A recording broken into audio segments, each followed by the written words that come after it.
right. Welcome to the Happy Hour Money Podcast, as we're, I guess, calling it. So cheers. Thanks for joining us. The whole kind of idea with this podcast was, Isaiah and I wanted a sort of format where we could just discuss important ideas around making money, keeping money, becoming work optional. And we wanted a format where it was more just a, hybrid between audio, video, where you can connect with us regardless of where you are at any time.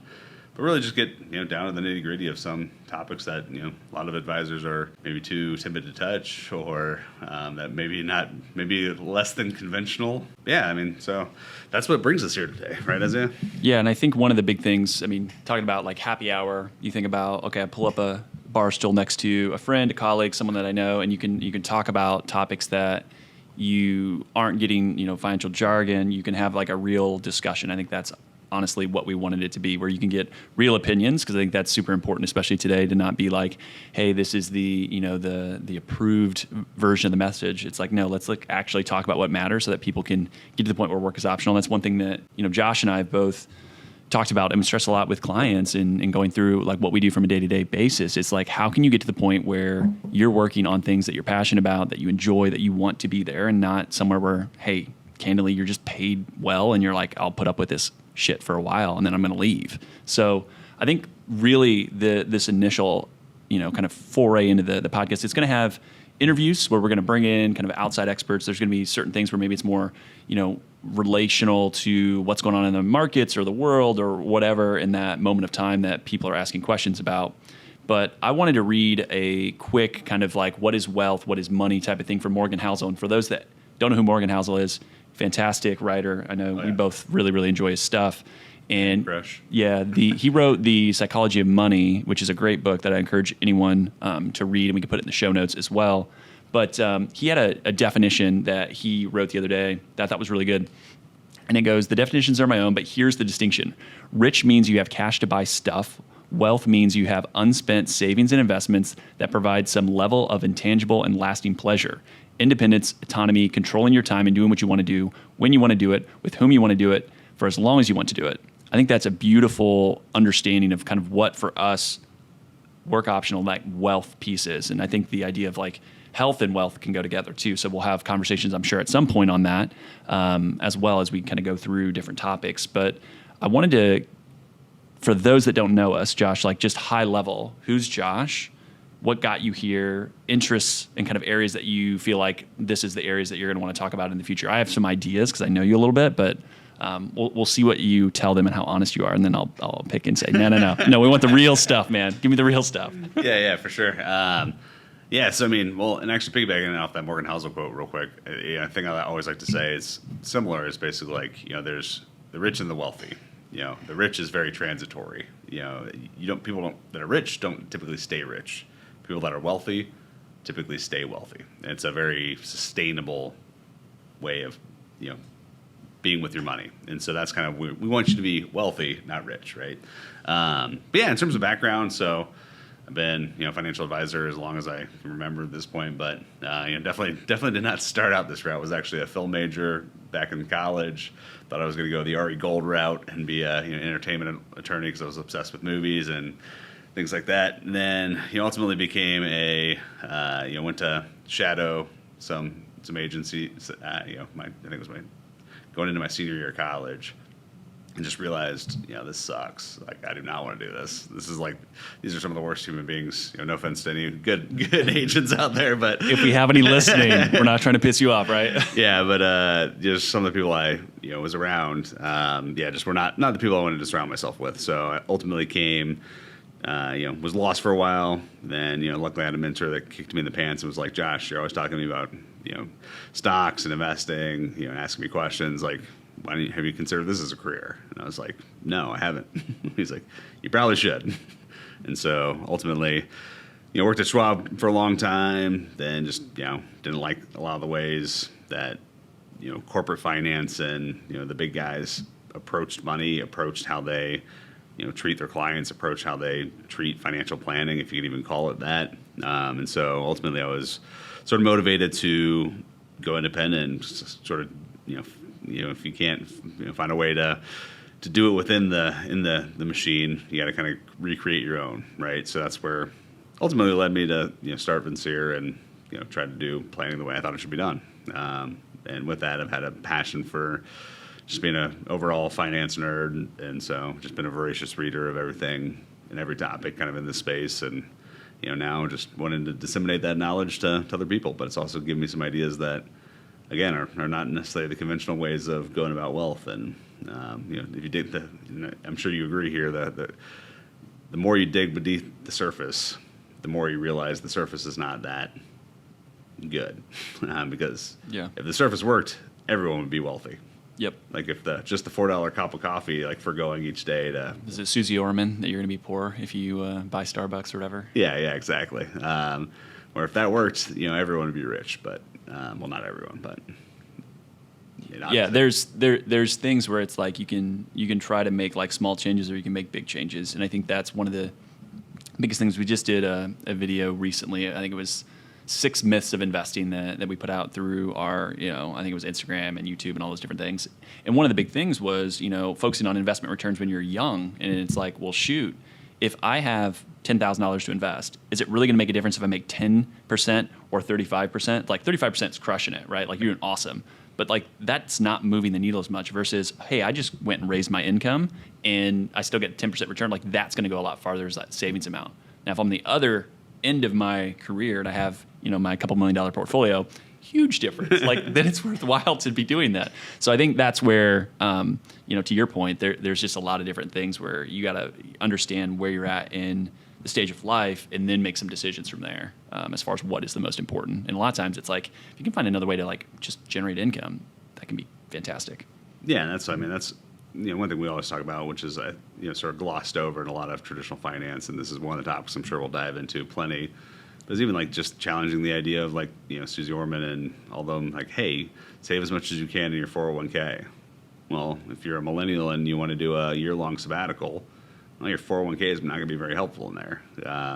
Whereas having taxable investments that are going to be more flexible, that's huge. But yeah, I mean, so by way of transition, give some background on you, Isaiah. Sure. Did I give the Yeah, I think it was good. I liked it. I believed you. I don't think there's no lies that were detected there. So my background is a little bit similar to yours, where I kind of went through school. I really always saw, like, from my parents' perspective, money was always something that we struggled with, and I always when I was younger was like, I want to solve for that. And so there's always this kind of interest of wanting to understand, what is money, how to save, and it always came back to investing at the beginning, where I was like, oh, I should be a financial advisor because all you do is like this investing stuff. You like pick stocks, and it's interesting as you get into this. Like, yes, investing is a certain important part of it, but like that's not all of it by any stretch of the imagination. But so I really was determined to go back and get my master's, and when I was doing that, I had a handful of people say, hey, you keep talking about finances and money and investing, you should maybe think about doing that as a career. And then there was a professor that I talked to, and it's funny because I think about this now. He said he ran a hedge fund. I don't think since he was a professor it was a very good one, but we talked about just investing in different things. He's like, hey, there can be a great career, financial advisor, like all this different stuff. And so I moved to the big city because I grew up in rural Indiana. So big city being Indianapolis, right? Huge. More opportunities. Huge So city. Went to the big city and started working at Merrill Lynch. I was very blessed and fortunate to actually work with a guy that I felt like was a good human, and that was not always the case in that organization. And I learned a lot, right? Like I think part of what that learning experience was just seeing kind of how things worked, but also, hey, there's a lot of people that manage a lot of money that have no freaking idea what they're doing. Like it's pretty embarrassing how little they understood and what they know, but they've been able to be successful. And so through that experience, it helped me to get my CFP, which is Certified Financial Planner. And then I was like, hey, I'm out the door. So as soon as I got it, they paid for it. I was gone. And from there, started my own kind of solo RIA. And then when you and I met beginning of 2020, right before the world shut down for coffee, like there was just so many things that clicked. We're like, hey, we see the world similarly. Yes, there's differences, but ultimately, like we're trying to solve for the same thing.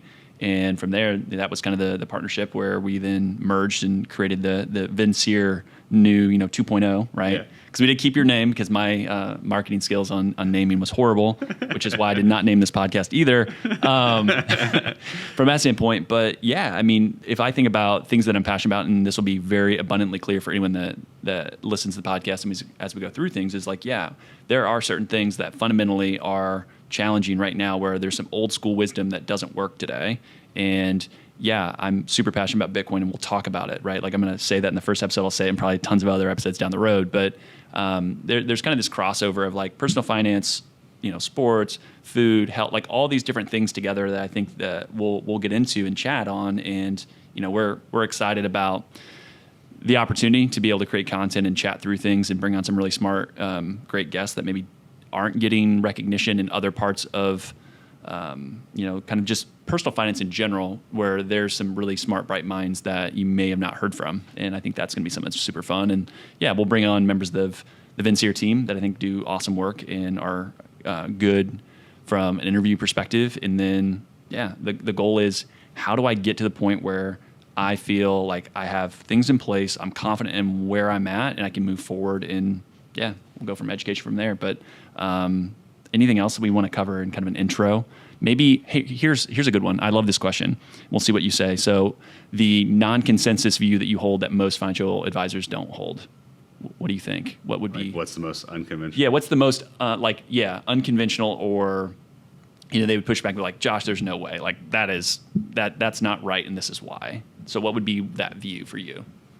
Well, I guess there's kind of two. I like two, so we can do that. Yeah. So one is, and I'd say they're both like deeply held in finance. I think you'd agree with this, especially. I mean, there's trillions and trillions of dollars at play with these two concepts. But one is for millennials, most millennials, a 401k may not make any sense whatsoever.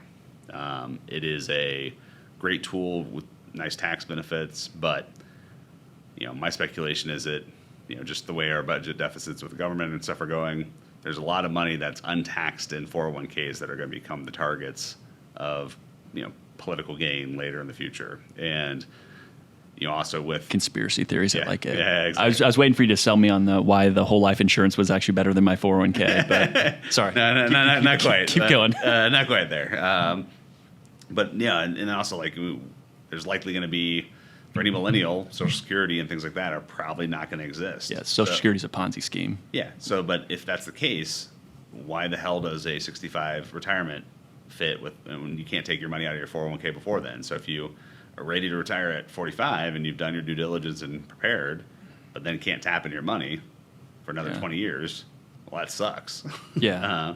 And I think a lot of millennials are going to be in that boat if they do things right. But millennials are broke and have no money, right? Like if you look at the stats, this is interesting because I think there's a big disparity. But it's like if you look at the age of where millennials are and the amount of wealth that's held, like it was boomers and then Gen X and then millennials, like it's less and less each time. But that wealth has to pass at some point. And I think that, in the financial advisor circles, right, this wealth transfer that's going to happen has to come to millennials at some point. So yeah, and like there's going to be a $65 trillion wealth transfer over the next, I think it's like 20 years or something. Yeah. But and also like that stat I think is a little misleading too, because a lot of the boomer wealth, as it's calculated, is including home values. yeah, that's where I was going to go to. Which this is well, actually, so I guess there's three. Yeah. You've said so. Like to me, your home is not an investment. Yeah. Period. And but I agree when you with that. factor that, I don't know a single retiree that has sold their home the day they retire to capture that investment.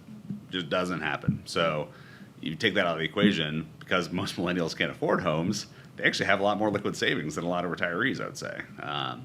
But anyways, yeah. So the other kind of deeply held belief that I think is that's out there in finance, I strongly disagree with. It's what's called modern portfolio theory, and this is actually, I think, going to be probably our next podcast topic and diving deep into that. But basically, everywhere in 401ks, Merrill Lynch, Schwab, all of them use the same exact philosophy for investments. So there is really no difference in the long term between a robo-advisor, a Merrill Lynch portfolio, Charles Schwab portfolio. They are all the exact same. Like there's been studies done that like if you actually drag all these different portfolios over like 50 to 70 years, they all end up in basically the same exact spot, give or take 1%. Like it's insane. So there's no difference between any of these different companies. And the other thing that's a flaw with this is that it only factors in volatility, so just the ups and downs.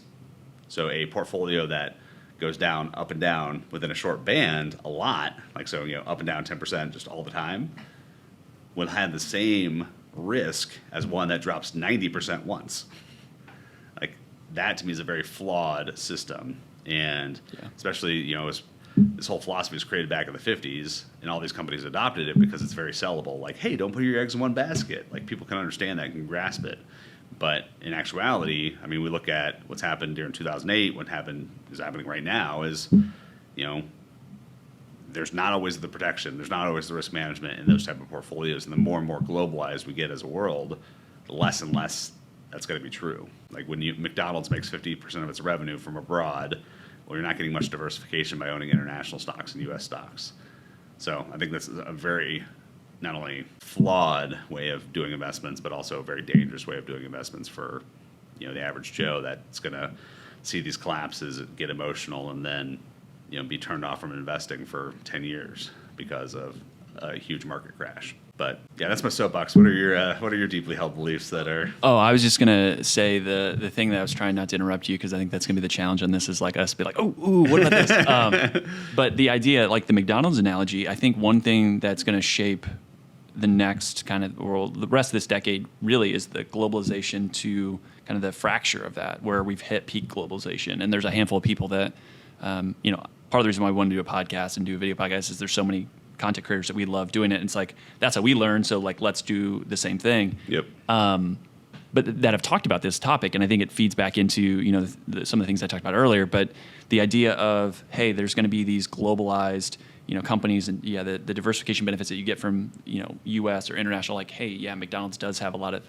things that are sold outside the United States. But like, if you see some of the issues that are out there and you start to see the US pull back and say, hey, we're not going to do this anymore. Europe become more independent and say, hey, we're going to cut off this and that. And China and Russia and all these different countries, they're going to start to see the fracture of that, which will change some of the ways that investing works.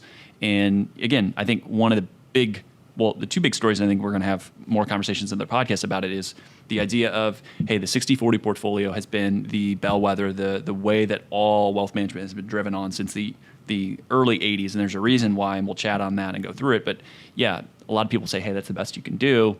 And yeah, I think for us, we both agree that we would challenge that notion, and it is complete. And for a lot of people, they say, hey, and I can appreciate this stance of saying, hey, if that's the best that you can do, fees matter, and so you got to squash those fees. And then I think that's kind of what we've seen happen. And I agree with that. It's better than paying 1.5% to some, advisor in a 3-piece suit somewhere that has a fancy office to do the exact same thing that you can do for basically free today. I agree with that. Like if that's the approach you're going to take, 100%, you got to squash down on fees, especially in a world of muted returns. But I think one of the other big things is the thing that I would challenge is so many different people are like passive income. And I think we'll have conversations about rental real estate and different things. I know that's a passion of yours.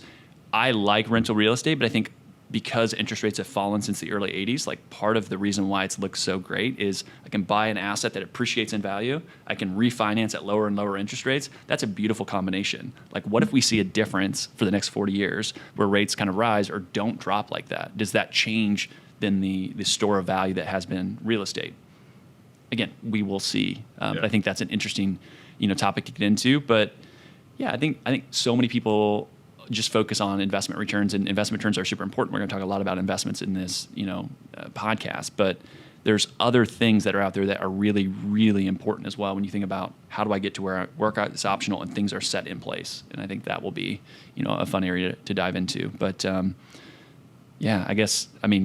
Bitcoin to me is obviously the one that is the non-consensus view if push come to shove. And I think Twitter's a great, area to kind of explore those ideas. If you think about, a hashtag like FinTwit, there's a lot of different really smart, bright, intelligent people that I respect that have a completely different view that would be like, that is ludicrous to think that ever is going to do anything. And we'll have specific topics on that down the road, but I think that's probably the one belief that I hold that is very, very different than others.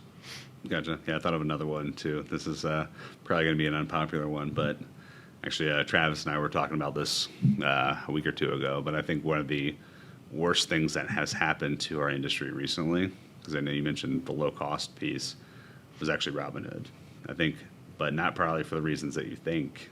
I actually think the no trading fees was the worst thing that has happened in our industry in a long time. And the reason for that is it basically, created gambling addictions, and also like Totally. it lowered friction for novices to get into investing. And because we've been in a 13-year bull market, get lucky. Anyone that's done well and thinks they did well because of skill, that's probably wrong.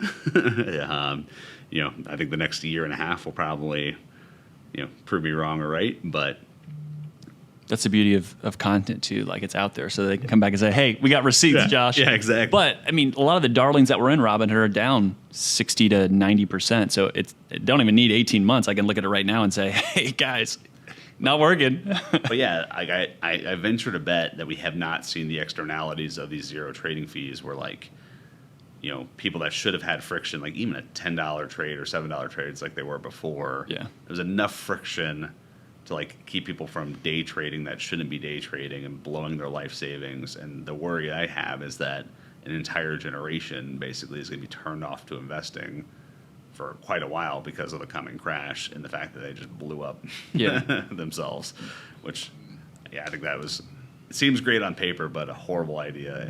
When you put humans in the equation.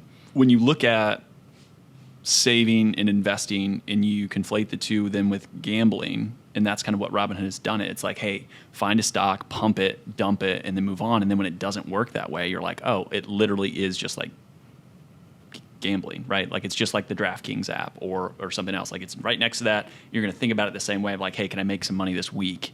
It's like not really the way that you want to look at this. And I would agree with you. I think then it leads to people to not understand, like, okay, structurally, how do these things work? If I own 10 different tech stocks, I'm not actually having any sort of diversity. I have one bet, and that is that these companies that make no money, that we're going to have low interest rates and they can kind of keep growing and hopefully someday turn a profit. Like, that is one concerted bet. And when the tide goes out and there's less liquidity and interest rates rise a little bit, all of a sudden it's like, oh crap, these companies aren't going to be around. And it's not a good combination. But I would agree with you. And you want to allow people to have access to investing. I think that's a big thing of like, hey, low cost, understand it.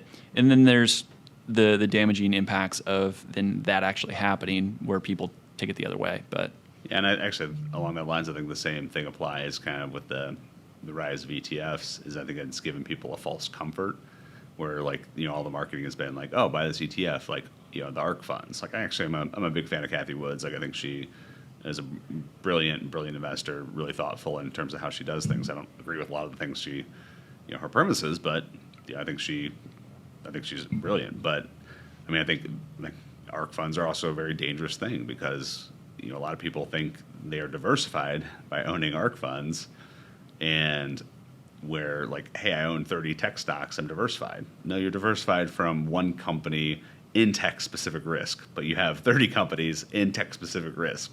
That is not diversified. You're diversified against just one company, but that's only a step above just having all your money in Twitter, right? So, I think that's another. So actually, kind of bringing everything together. Yeah. This we could kind of go on with these topics. So this is the podcast that never ends, just for those that are tuning in. Song that. But these are like a lot of the topics that we're going to dive into in much greater detail through, this exercise of kind of going, and just talking about just different things we're passionate about, different things we see, and trying to bring some light to some of these things that are out in the industry, out in just the world where, frankly, you've been fed with a fistful of shitty marketing and stuff by, trillion-dollar companies, and it becomes very, very convincing.